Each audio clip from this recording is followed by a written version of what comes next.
श्री गुरुदेव दत्त. श्री स्वामी समर्थ. तुम्हा सर्वांचं आपल्या चॅनलमध्ये खूप खूप मनापासून स्वागत. आषाढ महिना महिलांनो सुरू झालेला आहे. खरं तर आषाढ महिना अतिशय पवित्र असा महिना आहे आणि आषाढ महिन्यापासूनच खऱ्या अर्थाने सणाला सुरुवात होते आणि हे सण संक्रांतीपर्यंत चालतात आणि चातुर्मास ही आषाढ महिन्यातच सुरू होतो. या संपूर्ण आषाढ महिन्याचं काय वैशिष्ट्य आहे आणि आपल्याला काय करायचं आहे, काय काय गोष्टींची काळजी घ्यायची आहे आणि कुठले नियम पाळायचे आहे त्या संदर्भातली माहिती आपण आज बघणार आहोत. तर चला व्हिडिओला सुरुवात करूया. सगळ्यात आधी तर आषाढ महिना महत्वाचा काय आहे, कारण आषाढ महिना हा धार्मिक दृष्ट्या खूप महत्वाचा आहे. कारण चातुर्मास आषाढी एकादशीला सुरू होतो. देवशयनी आषाढी एकादशी यंदा 25 जुलै 2026 वार शनिवार या दिवशीपासून चातुर्मास सुरू होतो.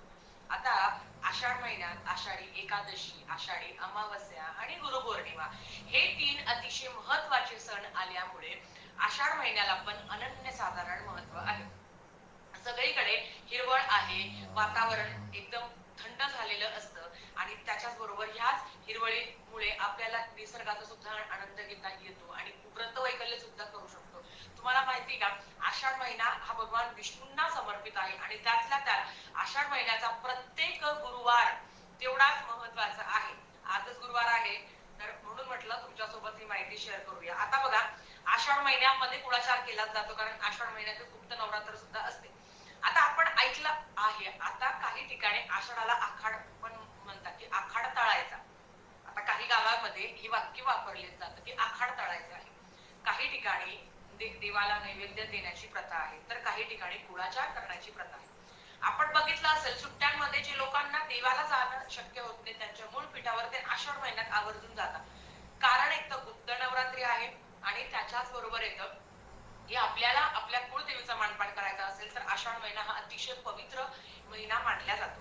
आता काय करायचं ना ते तुम्हाला आधी सांगते. या संपूर्ण आषाढ महिन्यात जर तुमची इच्छा असेल की तुमच्या मूळ पीठावर जाऊन आई भगवतीची पूजा करावी, तिची भेट घडून आणावी, जर आपल्याकडे टाक असेल तर नक्कीच तुम्ही आई भगवतीची भेट घडून आणू शकता.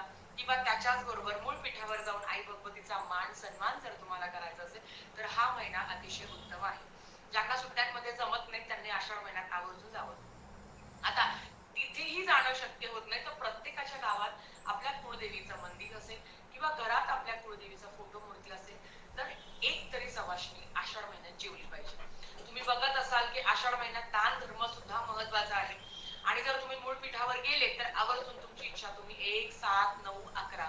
खरं तर आता प्रत्येकाचं वैयक्तिक असतं की काही ठिकाणी असं असतं की कुळदेवीला जाऊन आल्या आल्या डायरेक्ट 9 सवाष्णी किंवा 11 सवाष्णी जेवू घालतात.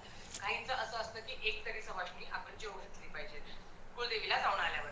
पण आता ज्यांना शक्यच होत नाही त्यांनी घरात तरी आपली एक स्त्री जेवेल, तिचा मानपान होईल, तिची ओटी वगैरे भरायची आणि आपल्या देवीची सुद्धा ओटी तुम्ही भरू शकता. हे आवर्जून या संपूर्ण महिन्यात काही ओटी कधी भरायची किंवा सवाष्णी कधी जेवू घालू शकतो. आपण कधी कोणाच्या घरी जेव्हा जेवायला जातो किंवा आपणही कोणाला बोलवतो तर काय असतं, मंगळवार आणि शुक्रवार हे 2 दिवस असतात. या संपूर्ण महिन्यामध्ये कुठल्याही मंगळवारी किंवा कुठल्याही शुक्रवारी तुम्ही हे कार्य करू शकता. आणि त्याच्याबरोबर दुसरं येतं की आपले जे ग्रामदैवत आहे त्यांचा मानपान, ज्याला आपण आखाड तळणं म्हणतो. आता आखाड तळणं याचा अर्थ, आता तुम्हाला हा शब्द माहिती असेल किंवा माहिती नसेल तर काही गावात ही पद्धत आहे की आपले जी काही देवी आहे, आपली ग्रामदैवत आहे किंवा माता लक्ष्मी आहे. आता आपल्याकडे म्हणजे नाशिकचं जर बघायला गेलं तर सांड्यावरच्या देवीला जाऊन आपण देवीचं मानपान करत असतो. आपल्या स्टॉप जवळ, आपल्या घराच्या जवळ एक म्हसोबांचं मंदिर असतं, त्यांचाही मानपान केला जातो. आता आपण देवीचं बघूया. गोड आखाड तळणं, काही ठिकाणी गोड आखाड तळला जातो, काही ठिकाणी खारा आखाड असतो म्हणजे खारं. आता गोड काय ते तुम्हाला सांगते. मग आपण वरण भात करतो, मेथीची भाजी करतो, खीर करतो आणि गोड पुऱ्या करतो. याचा नैवेद्य तुम्ही तुमच्या जे काही ग्रामदैवत आहे तुमच्या जवळपास लक्ष्मी आईचं मंदिर आहे. आता आमच्या माहेरी तर लक्ष्मी आईच्या मंदिरात जाऊन नैवेद्य दिले जायचे आणि सासरी तर सांड्यावरची देवी आणि घराजवळ एक म्हसोबाचं मंदिर आहे. आणि मीच नाहीये म्हणजे आमच्या समाजात वगैरे नाही, हे सगळीकडे केलं जातं. तुमच्याकडे पण असेल तर तुम्ही हे आवर्जून करावं. म्हसोबांचा मानपानही केला जातो. ते कसं ते पण सांगते. आता गोड नैवेद्य केल्यावर तुम्ही कधी पण तो गोड नैवेद्य मंगळवारी, शुक्रवारी किंवा गुरुवारी तुमची इच्छा असेल तर तुम्ही तो नैवेद्य घेऊन जाऊ शकता. नैवेद्य तुम्ही 7 बारके नैवेद्य चांदक्या करायच्या, 7 नैवेद्य किंवा 11 नैवेद्य, सॉरी 7 किंवा 9 नैवेद्य तुम्ही घेऊन जाऊ शकता. काय असतं ना, तुम्हाला सांगते, वर्षभर आपण त्या रस्त्याने जात असतो, रोजची आपली रहदारी असते. तर तिथे म्हसोबा महाराजांचं मंदिर प्रत्येकाच्या गावात असतंच बरं का. तर म्हसोबा महाराजांच्या मंदिरात जाऊन या संपूर्ण आषाढ महिन्यामध्ये नारळ फोडायचा असतो. आणि खरं तर ना म्हसोबा महाराजांच्या मंदिरात म्हसोबा महाराजांना आहे ना खारा नैवेद्य दाखवला जातो, म्हणजे मांसाहाराचा नैवेद्य दाखवला जातो. आणि काही ठिकाणी मांसाहाराचा पण नैवेद्य दाखवला जातो. प्रत्येकाची चालीरीती परंपरा ही वेगवेगळी आहे. प्रत्येकाने आपापलं एक फॉलो करावं. आता ह्या दोन गोष्टी झाल्या. आषाढ महिन्यामध्ये काय गोष्टी आहे, ह्या संपूर्ण आषाढ महिना हा भगवान विष्णूंना समर्पित आहे. चातुर्मास लवकर सुरू होणार आहे. या संपूर्ण आषाढ महिन्यामध्ये ना तुम्हाला सांगते, आणि खरं तर गुरुवारी म्हणजे गुरुवार तर खूप महत्वाचा आहे आणि रोज प्रत्येक दिवस हा महत्वाचा असतो, पण आषाढी गुरुवार खूप महत्वाचा आहे. नाही ना काही तुम्ही विष्णू सहस्त्रनाम, व्यंकटेश स्तोत्र किंवा एक माळ तरी ओम नमो भगवते वासुदेवाय नमः या मंत्राची करायची. आषाढ महिन्यामध्ये तुळशीचं अर्चन केलं जातं आणि आषाढ महिन्यामध्ये भगवान विष्णूंची जास्तीत जास्त सेवा केली जाते. म्हणजे मग त्याच्यामध्ये विष्णू सहस्त्रनामाचे सुद्धा पाठ केले जातात.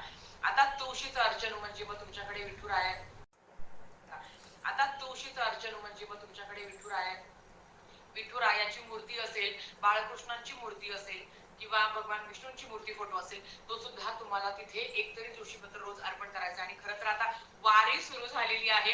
आपण बातम्यांमध्ये बघतो आणि प्रत्येकीचे एक स्वप्न असतं की आयुष्यातून एकदा तरी वारी अटेंड करावी. आणि काही काही लोक खूप भाग्यवान आहे, जे अगदी लहान वयातले मुलं सुद्धा वारीला जातात. तर हा जो आषाढ महिना आहे ना, हा आता आपल्याला वारकरी संप्रदाय माहिती आहे, ते तर बिचारे पूर्ण म्हणजे जीवाचं रान करत, काही दुर्घटना पण आपण ऐकतो, पण ते बिचारे जो आनंद आहे ना वारीत जाण्याचा, जेव्हा तो बघते ना तेव्हा असं वाटतं की एकदा तरी परमेश्वरा तेवढी इच्छा पूर्ण कर. खरंच तुम्हाला सांगते की वारीत जर तुमचे नातेवाईक असतील किंवा तुम्हालाही जाणं शक्य असेल, बरेच लोक जातात दिवे घाटवरनं, तर तुम्ही खरंच खूप भाग्यवान आहात. हे प्रत्येकाच्या नशिबात माही आहे. म्हणून सांगते की आपण घरात बसून तर सेवा करू शकतो. रोज एक तुळशी पान. आणि खरं तर आषाढ महिन्यात तुम्ही तुळस तोडायची नाही. स्त्रिया कधीच तुळस तोडत नाही, पण आषाढ महिन्यात आपणही तुळस तोडू नये. आणि नक्कीच आषाढ महिन्यात तुम्ही तुळशीचं रोप लावू शकता. एकतरी तुळस तुम्ही तुमच्या घरात जर नसेल तर तुम्ही आवर्जून लावू शकता. तुळस दोन प्रकारची असते, एक कृष्ण तुळस असते, एक राधा तुळस असते. जी तुम्हाला शक्य असेल ती तुळस तुम्ही लावू शकता.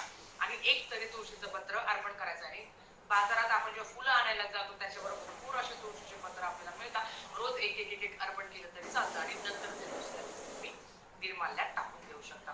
हा सुंदर असा आषाढ महिन्याचा वचित्त साधून कुळदेवीचा मानपान जरी नाही जाणं शक्य होतं तर घरात करावं. आणि ते आमच्याकडे म्हसोबा महाराजांचं मंदिरच नाही आहे, मग काय करायचं, तर हे मी तुम्हाला आषाढी अमावास्येच्या व्हिडिओमध्ये नक्की सांगेन. आता ज्या काही गोष्टी सांगितल्या आहेत त्या संपूर्ण महिन्याभर करण्याचा प्रयत्न करा. रोज विष्णू सहस्त्रनाम श्रवण करा किंवा पठण करा. आणि गुरुवारी वाचता येत नाही, मला काहीच कळत नाही, तिथे देवासमोर बसायचं. युट्यूबला जर माझा व्हिडिओ दिसतोय तर विष्णू सहस्त्रनाम तुम्हाला दिसेल, लावून द्या, शांततेत ऐका. चुकला एखादा शब्द, सगळेच शब्द चुकले तरी अडचण नाही, तुम्ही बसले, तुम्ही केलं, हे महत्वाचं आहे. परमेश्वर हा भक्तीचा मुकेला आहे. आणि महिलांनो तुम्हाला सांगते, आता तयार राहा, कारण आपल्याला या संपूर्ण चातुर्मासामध्ये खूप सुंदर अशा सेवा आपल्याला करायच्या आहेत. कारण भगवान श्री हरी विष्णू ज्या काही आपण आता, कारण लवकर श्रावण पण लागणार आहे, हे दिवस असे पटकन निघून जातील ना, ही सगळी सेवा करून काय मिळतं, तर आनंद मिळतो, समाधान मिळतो. आणि परमेश्वराला हीच प्रार्थना असते की मला कितीही दुःख दे बाबा, माझ्या लेकरा बाळांना सुखात ठेव. आणि आपण जेव्हा सेवा करत असतो ना, तर आपल्या संपूर्ण कुटुंबावरील संरक्षण कवच असतं. नक्कीच तुम्ही या संपूर्ण आषाढ महिन्यामध्ये जेवढी जमेल तेवढी सेवा करण्याचा प्रयत्न करा. आजच्यासाठी फक्त इतकं झालेली सेवा स्वामींच्या चरणी मी रुजू करते आणि आजच्या वेळेस थांबवते. आवडला असेल तर लाईक शेअर